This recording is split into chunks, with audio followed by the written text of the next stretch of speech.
looked at, but the way the Phillies have been scoring runs, it's tough to even get down by a run. I absolutely agree. Cabrera lofts that one to deep right field. Borges going back. He jumps. It's off the top of the wall. Or is it out? It looks like it's out. A 3-run home run and a late call by Dana DeMuth, who now signals it. And the Mets are on top 3-0. I wonder if they'll review that one. I think it may have. Well, it hit something and shot up. Now, whether it went beyond the fence or in front of the rail is what we have to gauge.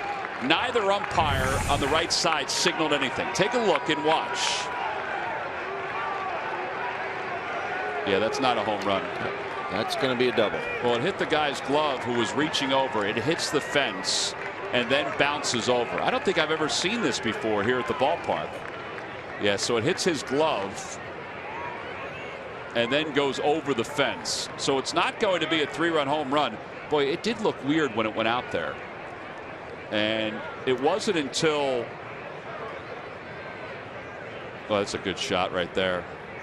Great view. It wasn't until Borges walked away from the fence that Dana DeMuth, the crew chief at first, and that's, you know, from a mechanical standpoint, that's what we look at. We look at the umpires, and when they signal, that's when we call home run on difficult plays like that one. And Dana DeMuth took his time and then finally signaled home run. So they'll review this one. This is not a manager's challenge.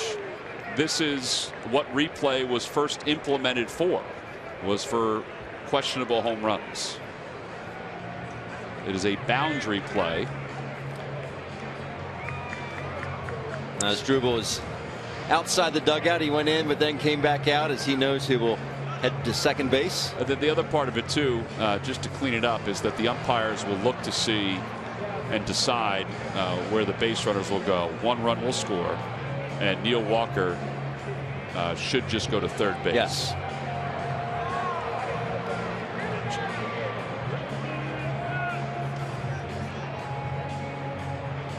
Greg Gibson is to the right. Dana DeMuth is to the left.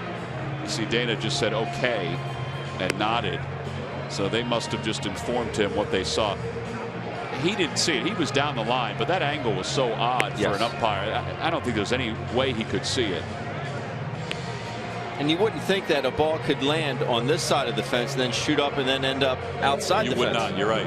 And the other part of it too, the fan interfering like that, that didn't really do anything. You know, Peter Borges would not have caught this.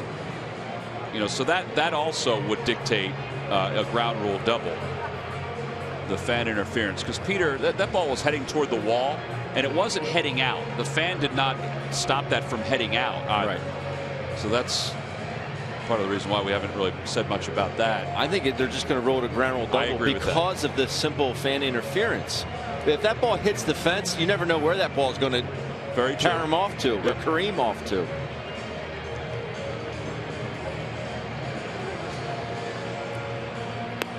There's a full process that goes in. It's looking at the overhead camera, you know, unless they do deem it an automatic ground rule double.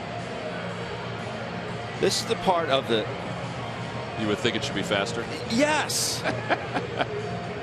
It is true that it can be tightened up in some way, shape, or form. There are a lot of rules that sometimes have to be incorporated, but how about just using your eyes? Yeah, this one's pretty cut and dry, I think, anyway.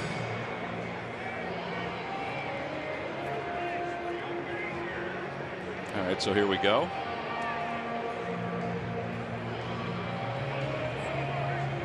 All right, so 1 run scores. The other runner goes to third, and Cabrera goes to second. It's 1-0 New York, just as we expected. They're going to have to go find Neil Walker. He's coming out of the dugout now. But the way that ball carried. The way the ball carried off Cabrera's bat, yeah. Well, it was twofold: how the ball carried and how the ball caromed.